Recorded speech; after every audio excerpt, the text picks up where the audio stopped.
शिव पुराण में व्यास प्रभु लिखते हैं, दातुः परीक्षा दुर्भिक्षे। जब अकाल पड़ता है तब दाता की परीक्षा होती है। सब वस्तुएं होती है, सुकाल होता है तब तो सब कोई दान देता है। जब दुष्काल होता है, अकाल पड़ता है, किसी के पास कुछ नहीं होता है, तब कौन दानवीर है वो पता तब चलेगा। दातुः परीक्षा दुर्भिक्षे रणे शूरस्य जायते। शूरवीर की परीक्षा रण में होती है।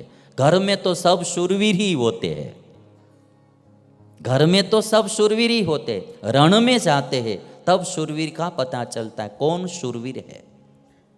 रणे शूरस्य जायते आपत्काले तु मित्रस्य। मित्र की परीक्षा आपत्काल में होती है। जब जीवन में दुख का समय होता है तब मित्र की परीक्षा होती है, कौन हमारा मित्र है कौन नहीं। आप जानते हैं कि गुरु द्रोण और द्रौपदी के पिता राजा द्रुपद दोनों साथ में ही एक ही गुरुकुल में पढ़ते थे। और तब द्रुपद ने गुरु द्रोण से कहा था कि अभी तो राजा मेरे पिताजी है, मेरे पिताजी मुझे पांचाल राज्य सौंप देंगे और मैं जब राजा बन जाऊंगा तो मेरा राज्य वो तुम्हारा भी राज्य बन जाएगा। कुछ भी काम हो तो मुझे बोल देने का गुरु द्रोण से कहा था द्रुपद ने। और द्रुपद से ये बात बता दी थी। और जब द्रुपद को, गुरु द्रोण को एक गाय की जरूरत थी अपने पुत्र अश्वत्थामा को दूध पिलाने के लिए, एक गाय की, तो गाय मांगने के लिए द्रुपद राजा के घर गए। अभी तो वो राजा बन गए थे द्रुपद। और कहा कि कौन आए हैं, तो कहते कि तुम्हारा मित्र द्रोण आया है। तो बुलाया और कहा कि मैं आपका मित्र द्रोण तुमसे एक गाय मांगने के लिए आया हूं। तो द्रुपद ने कहा, मित्रता समान में होती है, मैं कहाँ राजा और तुम एक गुरुकुल में रहने वाला ऋषि मुनि, मेरे और तुम में मित्रता नहीं हो सकती, मित्रता समान में होती है। और ऐसा कहकर ठुकरा कर द्रुपद को वहाँ, द्रोण को वहाँ से निकाल दिया। महाभारत की कथा आपने सुनी होगी। संकट जब साथ में पढ़ते थे तब कहा था कि कभी भी आ जाना, मैं मदद करूंगा। अभी राजा बन गए तो मित्रता भूल गए। द्रुपद का अपमान करके, द्रोण का अपमान करके घर से निकाल दिया। द्रुपद ने इतना कहा कि यदि तुम्हें गौवे चाहिए तो मैं 100 दे सकता हूँ, एक नहीं 100 दे सकता हूँ, किंतु आप बात करते हैं कि मैं तुम्हारा मित्र हूँ, मित्र के रूप में यदि तुम मांगोगे तो एक भी गाय नहीं दूंगा। मित्रता समान में होती है, तुम मेरा मित्र नहीं हो सकते। अपमानित करके निकाल दिया। फिर द्रोण इतने आहत हो गए, इतना ये वचन जो उसको चुभ गया हृदय में। फिर पांडवों को बाण विद्या सिखाई।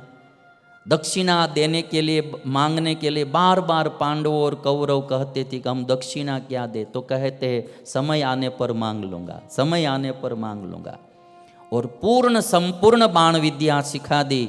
बाद में पांडवों ने कहा कि मैं दक्षिणा क्या दूं, कौरव पांडवों ने सभी, तो कहा कि द्रुपद को पराजित करके बंदी बनाकर मेरे पास लाओ। द्रुपद को पराजित करके बंदी बनाकर मेरे पास लाओ।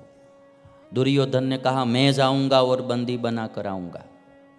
तो पहले दुर्योधन गया, वो तो हार के वापस आ गया, कुछ कर नहीं पाया। फिर अर्जुन से कहा कि तुम जाओ। अर्जुन ने द्रुपद को पराजित किया, बंदी बनाकर गुरु के पास लाए। और तब गुरु द्रोण ने इतना कहा द्रुपद से कि द्रुपद तुम चिंता मत करना, मैं तुम्हारा मित्र हूं, मैं तुझे मारूंगा तो नहीं। बंदी बना लिया है किंतु मारूंगा नहीं, तुम्हारी प्राण की रक्षा करूंगा, मैं तुम्हारा मित्र हूं। तुमने कहा था मित्रता समान में होती है। आज तुम्हारा राज्य मेरा राज्य बन गया है, उसमें से आधा राज्य मैं तुम्हें देता हूँ, आधा मैं रखता हूँ। अब हम दोनों समान है, अब तो मित्रता होगी या नहीं होगी। अब मित्रता होगी या नहीं होगी?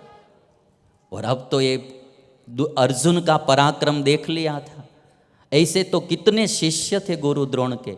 तब द्रुपद ने कहा कि तुम्हारे जैसे शक्तिशाली से मित्रता मैं भी मांगता हूँ, और फिर मित्रता की। और तब कहा कि आधा राज्य मैं वापस देता हूँ, आधा मैं रखता हूँ, और अब जो आधा राज्य वापस दिया है उसमें से मुझे एक गाय दो।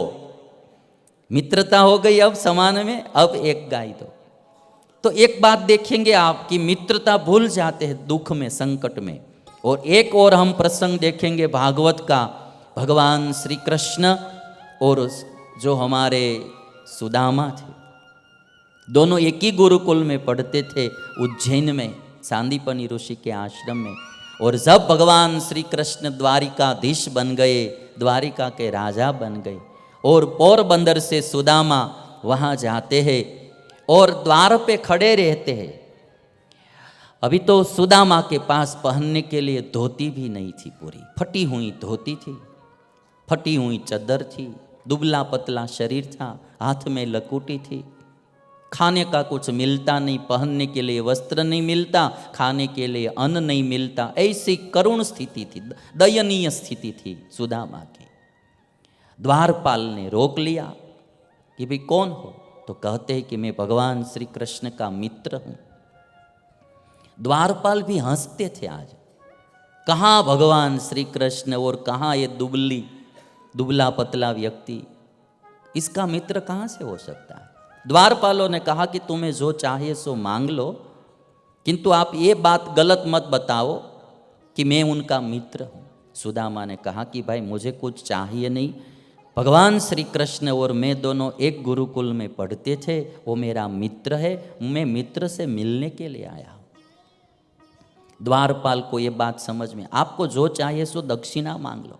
तुम्हारे जैसे हर दिन कितने लोग यहाँ आते हैं, आप ये बात मत बताओ कि मित्र हूँ, जो चाहिए सो मांग लो।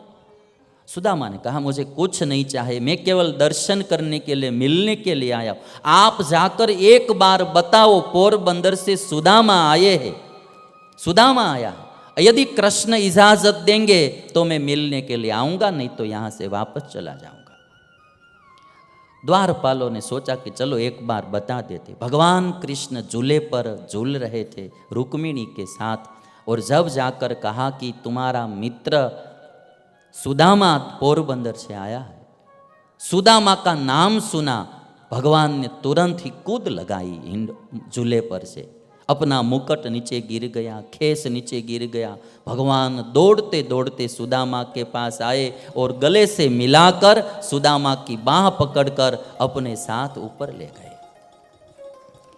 जो अपना पलंग था, अपना बैठने का स्थान था, उस पर सुदामा को बिठाया, पैर धोया और पैर धोकर चरणामृत पिया, अपनी सभी पटरानियों को सेवा में लगा दिया, रुक्मिणी को लगा दिया, सभी पटरानियों को। तो सब रानियां भी सोचती थी, कृष्ण की सब रानियां, कि आज तक बड़े बड़े योगी आए, महापुरुष आए, सब कृष्ण की सेवा करते हैं, ये जो दुबला पतला आदमी आया है, इसने कौन सी तपश्चर्या की होगी कि हम सबको सेवा में लगा दिया। भगवान श्री कृष्ण मित्रता भूले नहीं। तो दुख में सगे संबंधी की, मित्र की, सभी की परीक्षा होती है।